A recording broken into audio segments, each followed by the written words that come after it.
What does a British base in Cyprus have to do with Israel's genocide in Gaza? Although we're really proud of what you're doing, we can't necessarily tell the world what you're doing here. Declassified travelled to this Mediterranean island. How do you think he knew our names? To investigate the hundreds of spy flights that Keir Starmer has sent over Gaza.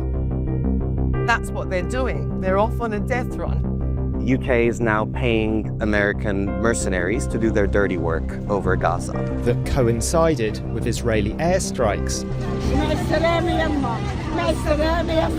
and the murders of British aid workers. You're suddenly looking on the television, there's your son in a body bag, and that is one memory that will stay in my mind forever. We go where the British media and military experts have refused to look and ask whether this scandal could put Keir Starmer in The Hague. British faces out! Out, out, out! British faces out! Out, out, out! British faces out! Out, out, out! British faces out! Limassol is a popular holiday destination in Cyprus for Brits, Russians and Israelis. From the main promenade, you can just about see the British airbase RAF Akrotiri on a peninsula directly across the bay. Melanie Stelio is a Cypriot politician and vocal campaigner against the British bases here. Yeah, it's really loud. Can you hear it? Sounds like a fighter jet. It is. It's a fighter jet going off, guys. Sounds like one of the typhoons that they've been using to bomb Yemen. If we are in the open further down, we might be able to catch one. Yeah. This is Akrotiri. So that's This is a no-go zone. So this here is the Salt Lake. This is an environmentally protected area, a conservation area, and that is part of RAF Akrotiri base. So a fighter jet took off. That looks like maybe the refueling plane. And this is the refueling plane, yes. Yeah. I mean, now, just the feeling of knowing that these planes are taking off from here, I'm sorry. And children might be dead and people will be dead and they're taking off from here. It's heart-wrenching and infuriating. Oh, it gets me so mad to know that they're off on a death expedition, because that's what they're doing. They're off on a death run.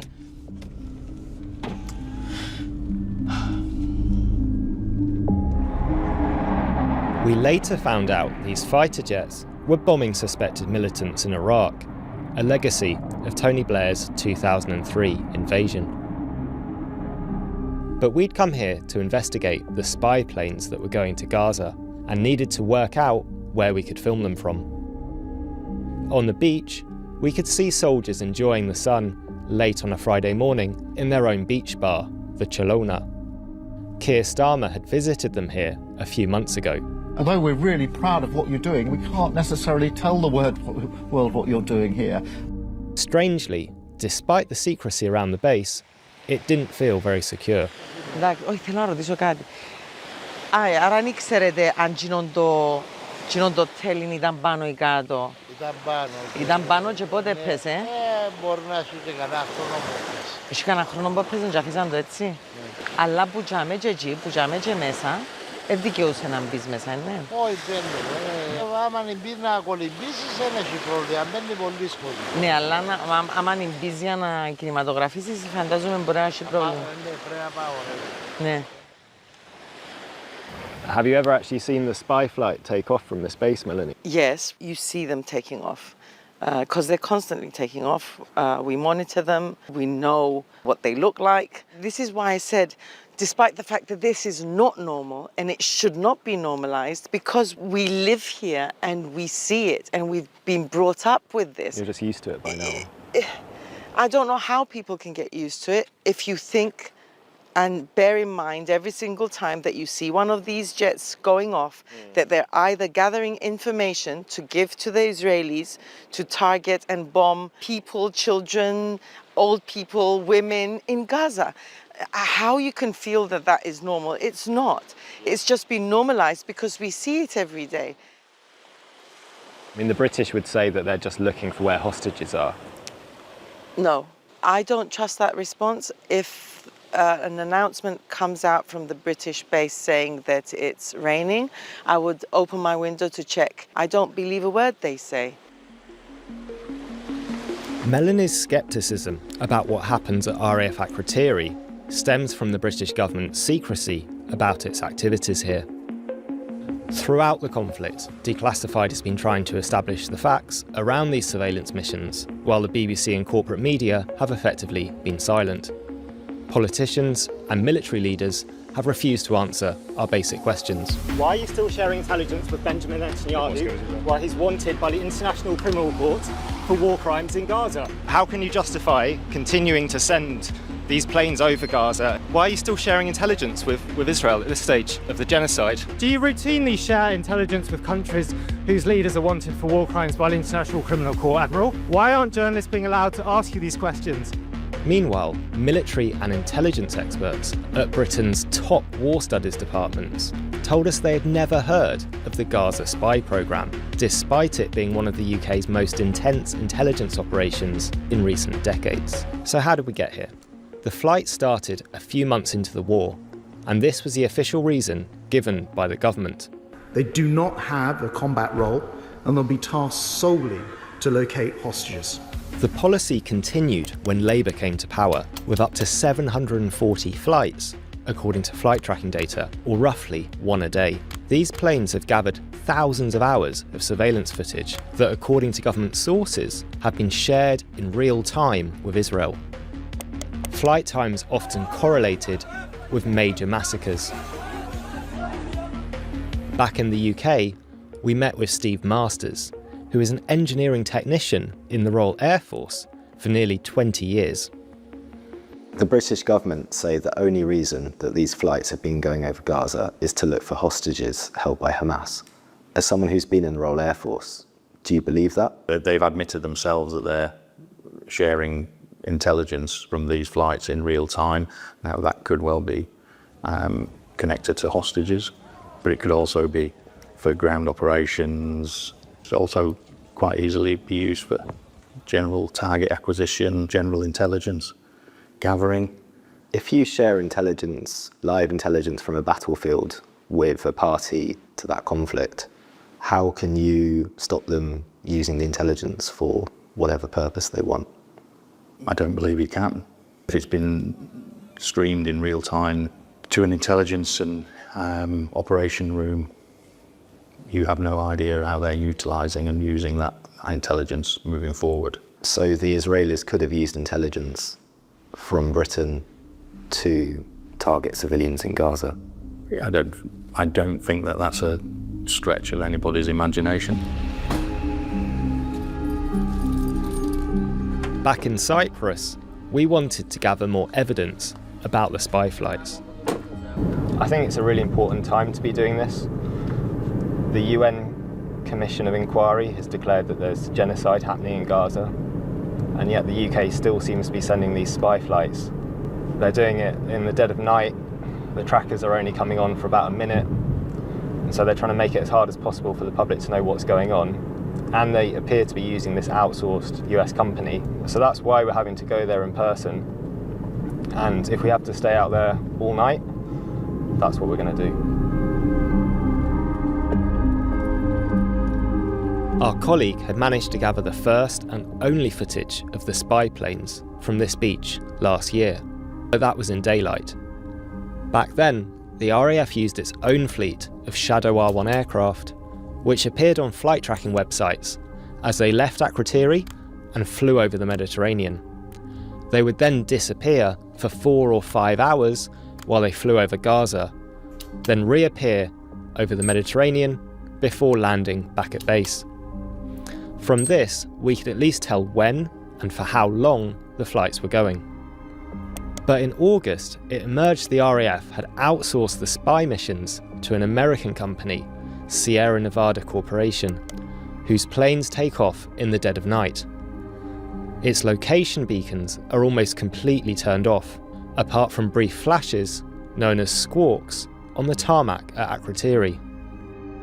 We wanted to find out if these squawks meant the plane was still taking off, or if the surveillance of Gaza had quietly stopped.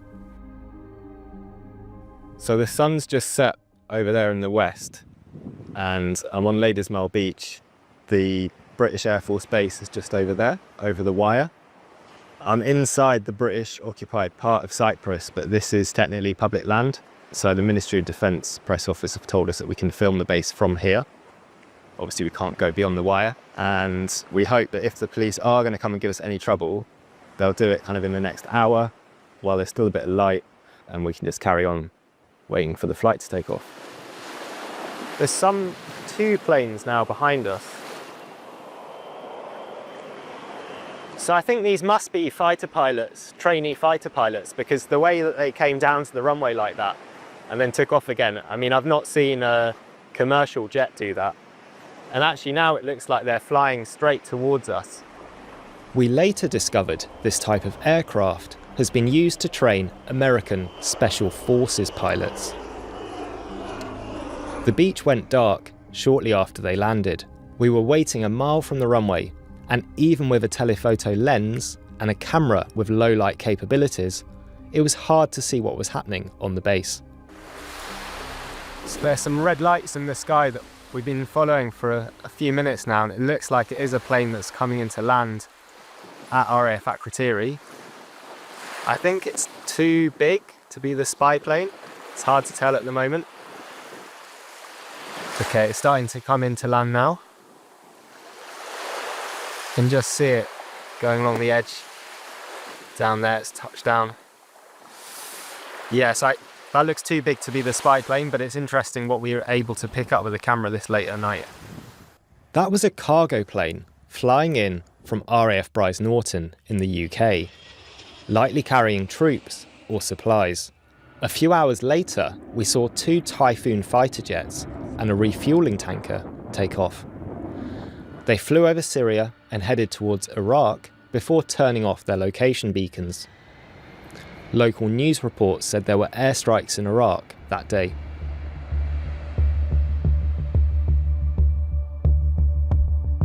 While we waited past midnight for the spy flight, we were joined by night fishermen who, like us, had torches and tripods. When the British base police did eventually come and shine their lights in our direction, the fishermen seemed to provide good cover, and the patrol car drove off into the night. So it's now about 1:30 in the morning. The last fisherman has gone home, and so we're officially alone on Britain's hottest beach. And it's about an hour to go now until we think if the flight's going to take off tonight, that's when it will take off. So this is it, it's the final shift. We're going to keep our eyes out for any lights turning on suddenly, lights moving on the runway, or noises of engines powering up.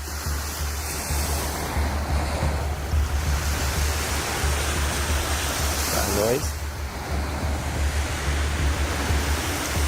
Yeah, something's powering up.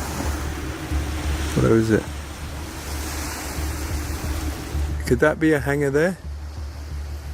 Yeah. Sounds like it's coming from that. Oh.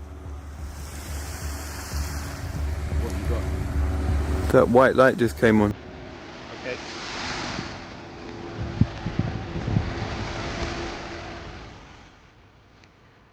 You got that tail move. Okay, that must be it, Alex. Got it. You got it. Let's do this.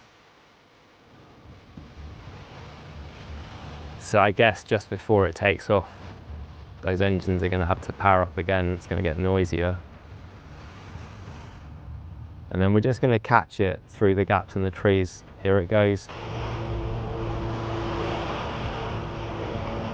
That's it.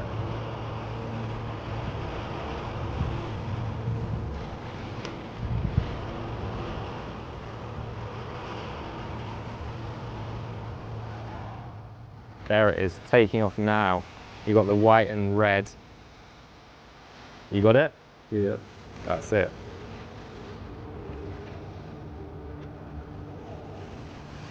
off it goes to Gaza. That was pretty hard to spot. There it goes off into the distance, into the night sky, from this peaceful beach on Cyprus to the complete apocalypse of Gaza.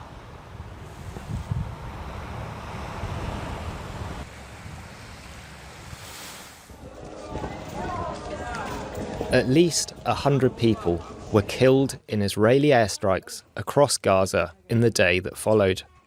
There was heavy bombing of a family home and a busy market in Nuseirat. Many of the dead were children.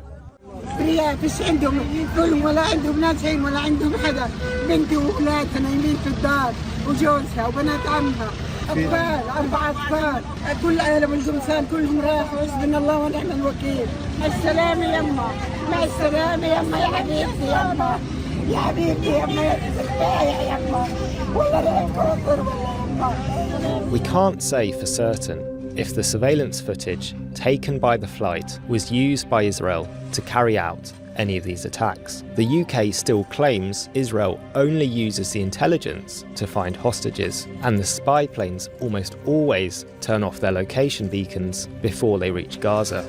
But on a couple of missions, the trackers stayed on the whole time, revealing they fly in circles over selected parts of Gaza. We found that one of these flights flew over Nuseirat on the 11th of December 2024, just hours before a house was bombed, killing 34 civilians. A closer look at the flight path shows it flew within 3 streets of that house.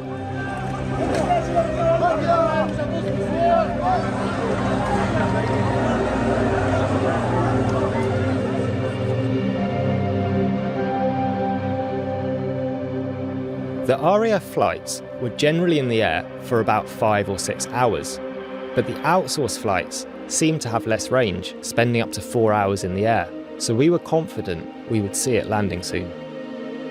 At around 5:30 AM, the fishermen started coming back for the early morning catch. The sun came up around 6:30. We waited and waited and waited. So we got a bit of a problem basically. It's now 9 o'clock in the morning. We haven't slept. It's blazing hot again. This plane still hasn't landed. It's been 6 hours since it took off. The RAF one's been looking back at the flight logs. They hardly ever flew for more than 6 hours, so we thought with fuel, that this would be the max. Maybe this American plane they've hired can go for longer. We've got other things. We're not in Cyprus for very long. We've got other things to film, so might have to call it a day quite soon unless it lands. Exhausted, and with the spy plane seemingly vanished, we went back to our hotel to get some rest. Later that day, we met with Cypriot activist and researcher Matthew Stavronidis to show him what we had filmed.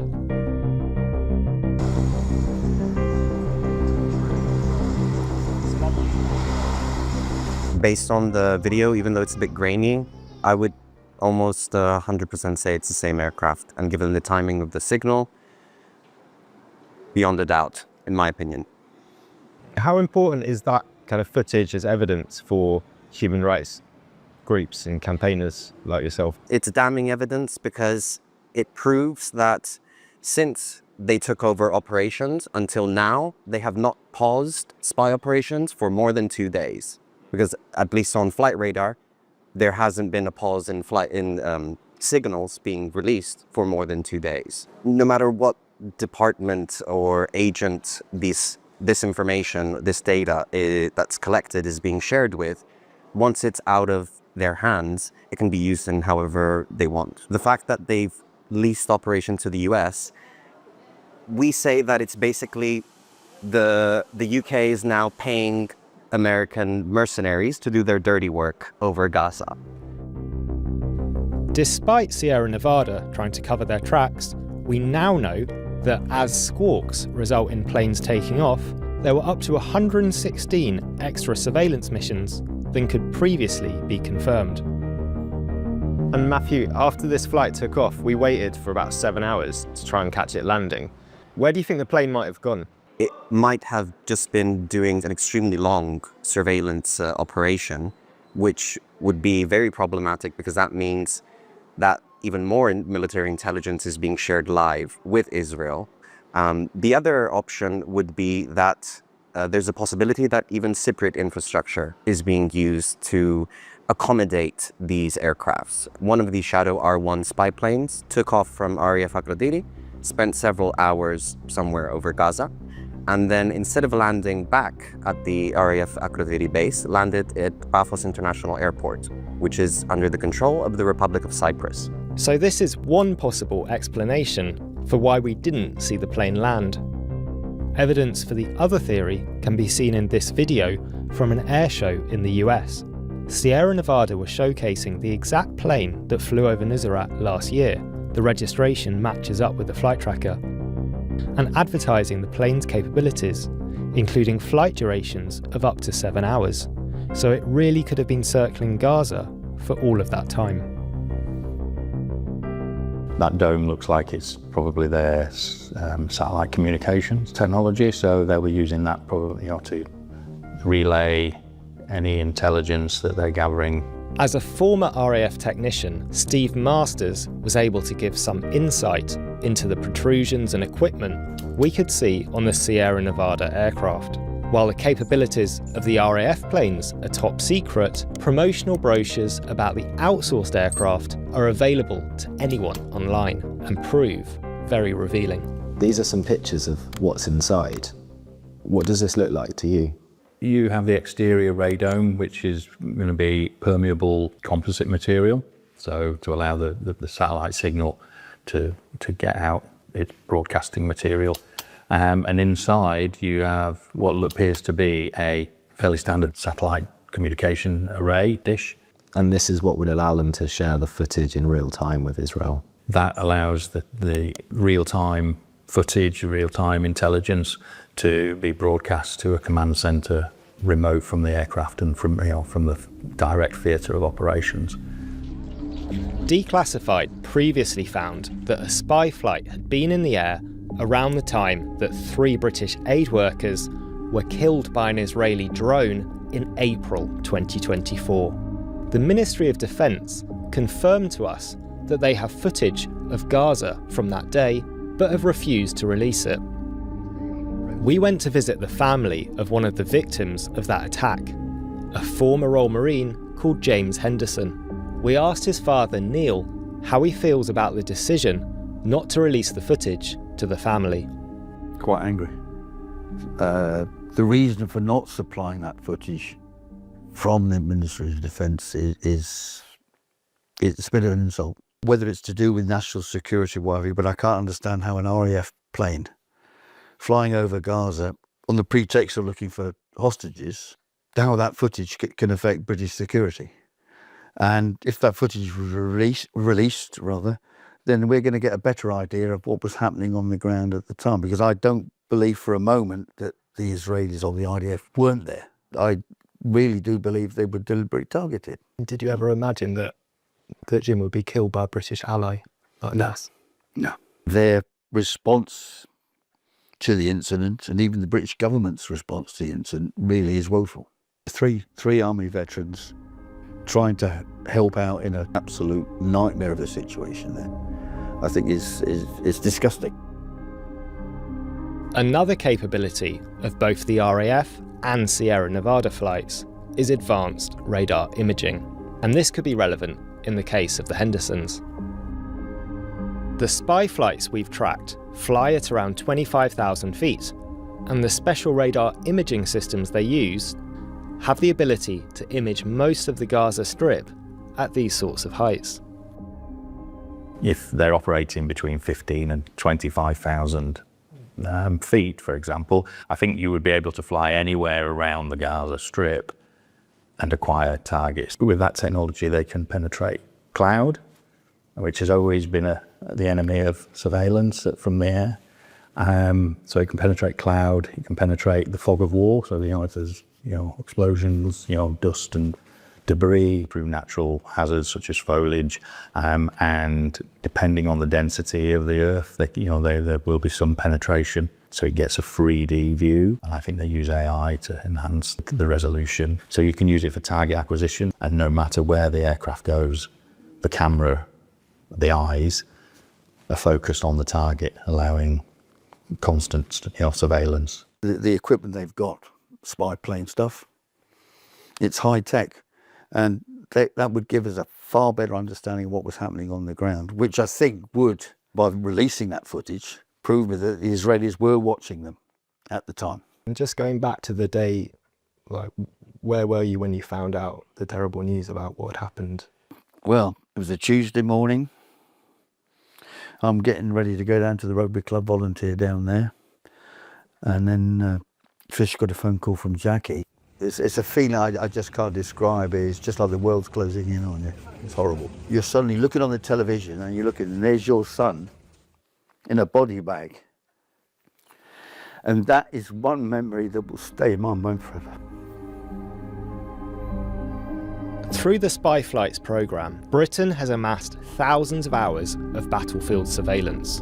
But if British victims of Israeli war crimes are being denied access to potential evidence, what chance do Palestinian victims have? You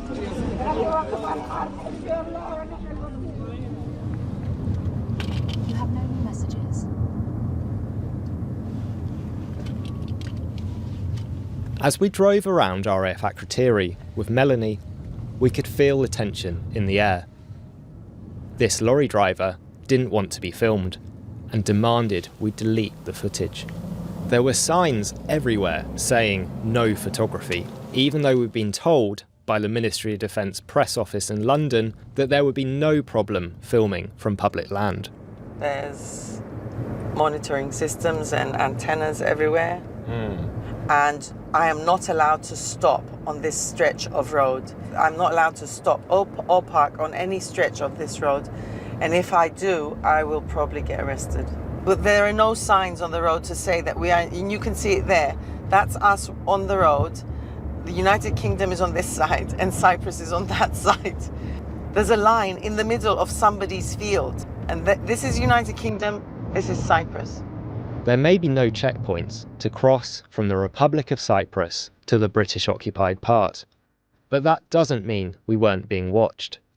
After we filmed with Melanie, she got a call from the British base police, asking what we were doing and who we were. The person in charge, the officer, he said to me, was it Alex Morris and Phil Miller? He knew your names. How do you think he knew our names?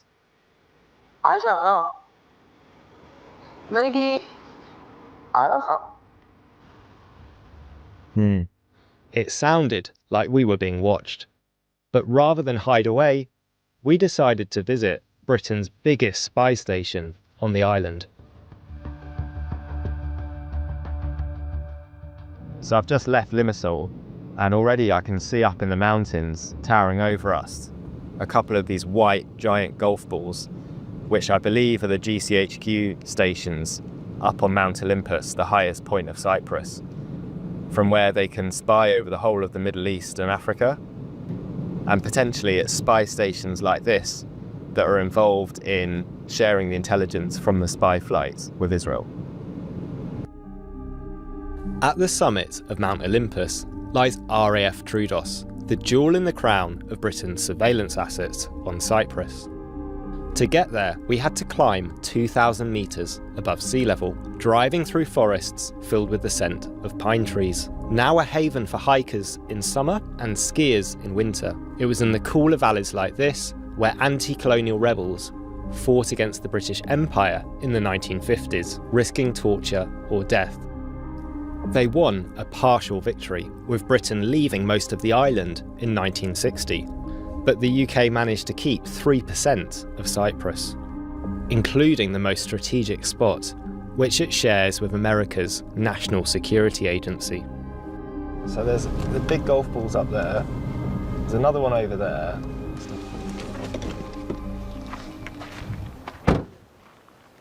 Not really sure how close we can get as journalists. Yes, there are various signs, and it says no filming as well. But there's a sign here that says a microwave radiation hazard may exist at heights over 3 meters above ground. I think that points towards how powerful some of this monitoring equipment is behind us. And also, there's no aircraft taking off from here, even though it's called RAF Troodos. This is very much a GCHQ and NSA spy station.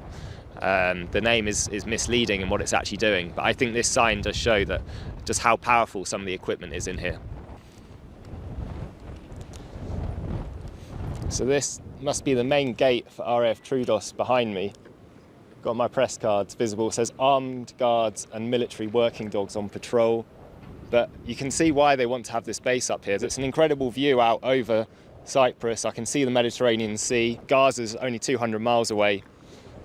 And I imagine with all these sophisticated antennas, radars, they could easily see into there. It's really windy up here. We're 2,000 meters above sea level. And you can actually understand how strategic this location is for Britain and the US. And it raises serious questions about what kind of intelligence they'd share from here with Israel during the genocide in Gaza.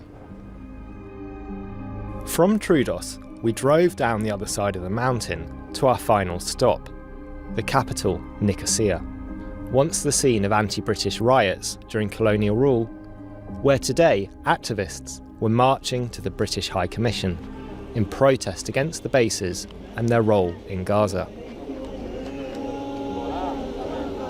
The Basis of Cyprus campaign is led by a coalition of grassroots activist groups here in the UK and the US that demand the removal of the British bases from our country. In other words, we seek the full decolonisation of Cyprus. Thanks to the work of media outlets and figures like Declassified UK and Genocide Free Cyprus in exposing British military activity and American presence within these bases, we know that the UK government is a direct participant in Israel's genocide in Gaza, and that the bases on Cyprus serve as a launch pad for Starmer's murderous activities. It feels like they've moved the flight into the dead of night to try and make it harder for the media to know what's happening, and for activists to know as well, and the way that they're hiding it on the flight tracker. It's very important what the activists are doing here, monitoring these flights, and as journalists we need to be able to expose what's going on. So many of our colleagues in Gaza have been killed. For us it's relatively, extremely safe to do the work that we do. So I think it's incumbent on us as journalists to take our cameras there and expose what's happening. The Ministry of Defence is getting more and more nervous about what it's doing to support Israel's war in Gaza. And events like this today, protests like this, will make it harder for them to try and hide what they're doing. Palestine! Free Palestine! Stop the genocide! With these spy planes, it's the first time I realised there was a British involvement. Get the MOD to release that footage. Why has it taken so long? I think the British government need to be more transparent in their dealings with Israel. Stop the spy plane! My message to the government is release the footage. The continuing blockage of that footage to the public does nothing to quell the suspicion that we are materially aiding a genocide. So I think that there is a real need for them to be held accountable, and if that means going to The Hague, then so be it. The British government should just look after its own people, the British citizens, instead of meddling in other countries' affairs. The British Empire has never failed. How much suffering do the Palestinians have to experience until British officials, like Keir Starmer, like David Lammy, can actually recognize that they are directly complicit, they're directly involved in the suffering in Gaza?